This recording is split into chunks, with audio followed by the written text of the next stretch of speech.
নির্বাচন দেওয়ার জন্য পলিটিক্যাল স্টেবিলিটি লাগে। আপনি রাজনৈতিক অস্থিতিশীলতার ভিতরে কোথায় নির্বাচন দেবেন? আমরা ক্ষমতা ধরে রাখতে আসি নাই, আমরা আগামী দিনে যারা আসবেন রাষ্ট্র চালাবেন তাদের জন্য পথ সুগম করতে এসেছি। একটা সাস্টেইনেবল ইকোনমি লাগে, ল অ্যান্ড অর্ডার প্রতিষ্ঠিত হতে হয়, না হলে নির্বাচন দেওয়া যাবে না। এগুলো করে অ্যাজ আর্লি অ্যাজ পসিবল আমরা জনগণের নির্বাচিত প্রতিনিধিদের হাতে ক্ষমতা হস্তান্তর করব। এই ব্যাপারে আমার স্পষ্ট ঘোষণা। আমরা আলহামদুলিল্লাহ দায়িত্ব নেওয়ার পরে আমাদের ফরেন রেমিটেন্স আমাদের বৃদ্ধি পাচ্ছে, দিন দিন ফরেন রেমিটেন্স বৃদ্ধি পাচ্ছে। এই যে ভোটের সংস্কৃতি বিলুপ্ত হয়ে গিয়েছিল এবং পলিটিক্যাল কালচার আমরা হারিয়ে ফেলেছিলাম, আমরা এটাকে ফিরিয়ে আনতে চাই। জনগণ তার পছন্দের প্রার্থীকে ভোট দিয়ে যাদেরকে নির্বাচিত করবেন, যারা ম্যান্ডেট পাবেন, আমরা তাদের হাতে ক্ষমতা হস্তান্তর করব। এবং আমাদের চিফ অ্যাডভাইজার মহোদয়, প্রধান উপদেষ্টা মহোদয় যে তারিখ ঘোষণা করবেন সেই তারিখে আগামী নির্বাচন অনুষ্ঠিত হবে। এবং এই প্রথম বহু বছর পরে, 15-16 বছর পরে জনগণ তার পছন্দের প্রার্থীকে ভোট দিতে পারবে। আমরা দায়িত্ব নিয়েছি, 4 মাস এখনো হয় নাই। আমরা অন্তর্বর্তীকালীন সরকারের সদস্য, আমরা নির্বাচনের পথে এগুচ্ছি।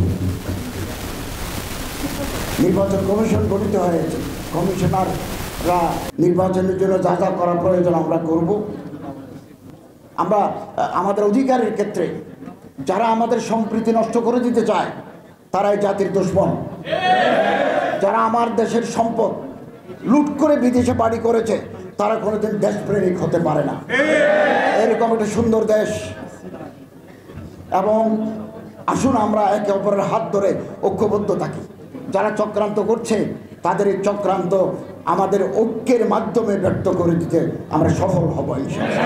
ভয়েস অফ আমেরিকা থেকে ঘোষণা এসেছে, সমস্ত পত্রিকা আজকে আছে, অতীতের তুলনায় এই মুহূর্তে সংখ্যালঘু জনগণ, হিন্দু, বৌদ্ধ, খ্রিস্টান, অতীতের তুলনায় বর্তমানে অনেক নিরাপত্তা এবং স্বস্তির ভিতরে আছে।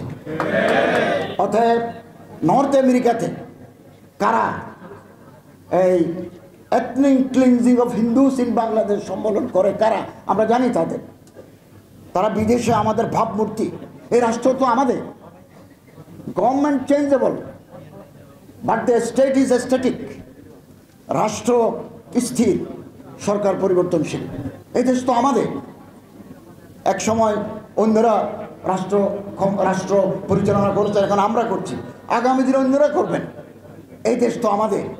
এই দেশের ভাবমূর্তি নষ্ট হয়ে গেলে আমাদের ইন্টারন্যাশনাল ইমেজ ক্ষতিগ্রস্ত হয়।